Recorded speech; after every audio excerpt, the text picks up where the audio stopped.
क्या आप किसी ऐसे व्यक्ति को जानते हैं जो नाक से सबसे फास्ट टाइपिंग करता हो? या फिर क्या आप जानते हैं कि नोबेल प्राइज की शुरुआत क्यों की गई थी? अच्छा, क्या आप जानते हैं कि किसी इंसान की दाढ़ी कितना वजन उठा सकती है? अगर नहीं पता तो वीडियो को अंत तक जरूर देखिएगा बॉस। फैक्ट नंबर 10, आपने अपने आसपास, ऑफिस में, बैंक में या फिर काउंटर्स पर कई ऐसे व्यक्तियों को देखा होगा जिनकी टाइपिंग स्किल बहुत फास्ट होती है, लेकिन क्या आप किसी ऐसे व्यक्ति को जानते हैं जो अपनी नाक से टाइपिंग करते हैं, वो भी अन्य टाइपर्स की तुलना में बहुत तेज? क्यों, आप भी चौंक गए ना? दरअसल हम बात कर रहे हैं खुर्शीद हुसैन की, जो कि भारत के रहने वाले हैं। नाक से सबसे तेज टाइपिंग का रिकॉर्ड इनके ही नाम पर है। खुर्शीद महज 23 साल के हैं और हैदराबाद में रहते हैं। साल 2012 में खुर्शीद ने 3.43 सेकंड में इंग्लिश बहुत सारे अल्फाबेट्स को लिख दिया था और वहीं 47.44 सेकंड्स में अपनी नाक से 103 कैरेक्टर टाइप करके गिनीज वर्ल्ड रिकॉर्ड अपने नाम दर्ज करा लिया था। फैक्ट नंबर 9,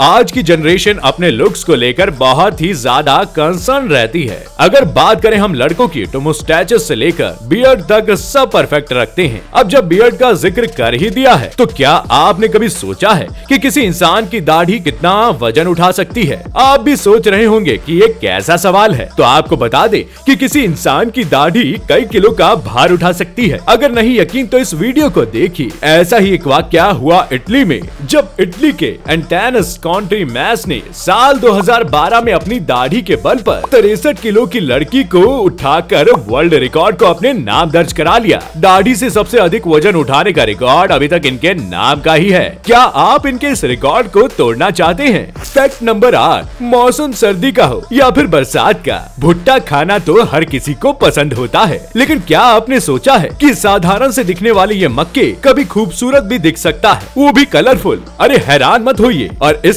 मक्के को देखिए जो बेहद ही खूबसूरत है। दुनिया के सबसे खूबसूरत मक्के अमेरिका में उगाए जाते हैं। ये मक्के ग्लास जेम कॉर्न के प्रजाति का होता है। इसके रंग बिरंगे दाने खाने में स्वादिष्ट तो लगते ही हैं, साथ ही इसके दानों को सुखाकर छोटे मोटे ऑर्नामेंट्स भी बनाए जाते हैं। साल 2012 में ही ये ब्रीड दुनिया के सामने आई, वो भी सोशल मीडिया के जरिए। इसकी डिमांड इतनी ज्यादा है कि कुछ अमेरिकन कंपनी इसके बीज को ऑनलाइन भी बेचती है। आप उस मक्के को किस तरीके से इस्तेमाल करना चाहते हैं, कमेंट करके हमें जरूर बताइएगा। फैक्ट नंबर 7, जब भी हम घर से बाहर निकलते हैं या फिर ऑफिस से या फिर कहीं बाहर से घर की ओर जाते हैं तो सबसे पहले गूगल मैप चेक करते हैं। हम गूगल मैप का इस्तेमाल फास्टेस्ट रूट ढूंढने के साथ साथ ट्रैफिक भी चेक करने के लिए करते हैं, ताकि जिस रोड पर ट्रैफिक हो हम उसे स्किप कर सके। लेकिन क्या आपने कभी सोचा है कि आखिर गूगल मैप कैसे बताता है किस रोड में ज्यादा ट्रैफिक है? क्या गूगल मैप हर जगह कैमरा लगा कर रखता है या फिर कुछ और? तो बता दे कि किसी भी रोड पर कितना ट्रैफिक है, ये बताने के लिए गूगल मैप आपके फोन के मूवमेंट को ट्रेस करता है। दरअसल एक फोन जितनी तेजी से सड़क पर मूव करता है, मैप पर ट्रैफिक उतना ही क्लियर दिखता है। इसी तरह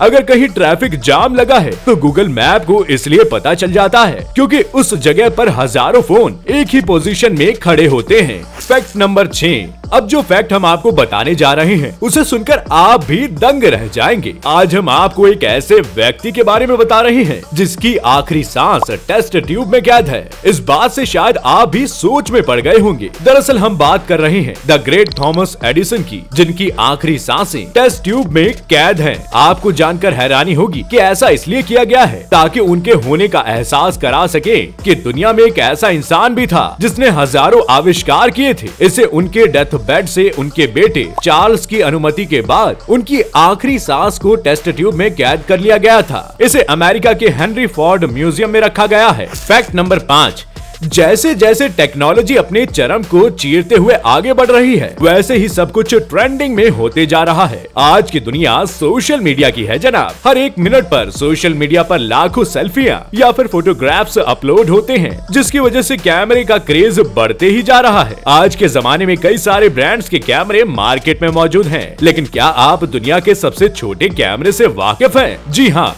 दुनिया का सबसे छोटा कैमरा मात्र 11 ग्राम का है। इसे बनाया है निकॉन कंपनी ने। ये इतना छोटा है कि 2 उंगलियों के बीच लगभग गायब हो जाता है। इसमें लगी बैटरी की कैपेसिटी 30 मिनट तक की है। ये कैमरा दिखने में कुछ इस तरह का है जैसे कोई चींटी हो। फैक्ट नंबर 4, इस दुनिया में कई तरह के स्टैचू मौजूद है। कोई बहुत बड़ा तो कोई बहुत छोटा, कोई ऐसे ही शो ऑफ के लिए, तो कोई हिस्टोरिकल स्टैचू अक्सर कंक्रीट या फिर मार्बल का बना हुआ होता है। लेकिन क्या आपने कभी किसी ऐसे स्टैचू को देखा है जो बना है 1 लाख छोटे बड़े नाइफ से? जी हाँ, ये स्टैचू है इंग्लैंड के बर्मिंघम में।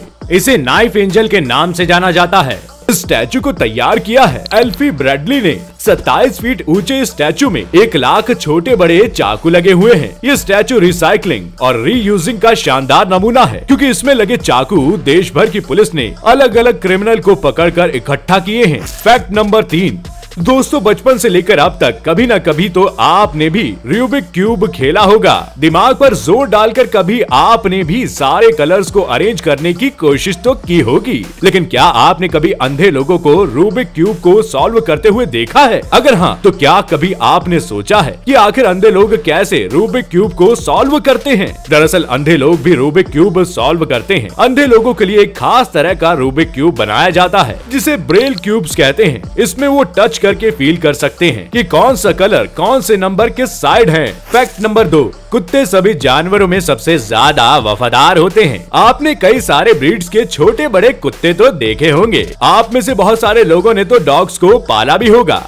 लेकिन क्या कभी आपने ऐसा कुत्ता देखा है जो शेर से भी ज्यादा शक्तिशाली है? अगर नहीं तो जरा इस कुत्ते को देखिए। इस कुत्ते का नाम कॉकेशियन माउंटेन डॉग है। इसे रशियन बियर डॉग भी कहते हैं। इस कुत्ते का वजन लगभग 100 किलो का होता है। ये दुनिया का सबसे मस्कुलर डॉग ब्रीड है, जिसकी खोपड़ी इंसान की खोपड़ी से 3 गुना बड़ी होती है। आमतौर पर शांत रहने वाला ये कुत्ता इतना सक्षम है कि एक भालू को भी मार गिरा दे। कॉकेशियन माउंटेन पर रहने वाले लोगों ने इस डॉग ब्रीड के सहारे कई वर्षों तक जंगली जानवरों से अपनी रक्षा की है। फैक्ट नंबर 1, क्या आप जानते हैं कि नोबेल पीस प्राइज की शुरुआत कैसे हुई थी? आपको जानकर हैरानी होगी कि नोबेल पीस प्राइज की शुरुआत एक दुखी मन के साथ की गई थी। आपको बता दें कि सर अल्फ्रेड नोबेल ने एक डायनामाइट का आविष्कार किया था, वो भी सिर्फ इसलिए ताकि पहाड़ों को तोड़कर रास्ता बनाया जा सके। लेकिन उनका ये आविष्कार जिस तरीके से इस्तेमाल हुआ वैसा उन्होंने कभी नहीं सोचा था। दरअसल उनकी बनाई गई डायनामाइट का इस्तेमाल रोड बनाने से ज्यादा युद्ध में होने लगा, जिसकी वजह से हजारों लोगों की मौत हुई थी। डायनामाइट के इतने गलत इस्तेमाल के बाद लोग सर नोबेल को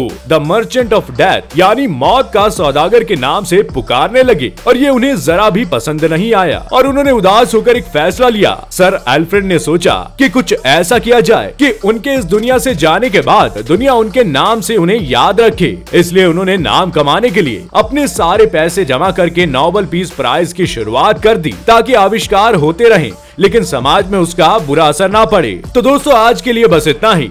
हम आशा करते हैं आज के सभी फैक्ट आपको बेहद पसंद आए होंगे। आपको कौन सा फैक्ट सबसे इंटरेस्टिंग लगा कमेंट करके हमें जरूर बताइएगा। वीडियो पसंद आई हो तो लाइक और शेयर जरूर करें, और ऐसे ही मजेदार और यूनिक फैक्ट से जुड़े रहने के लिए चैनल को सब्सक्राइब जरूर कर देना, ताकि हम आप तक जल्द से जल्द पहुंच सके। शुक्रिया।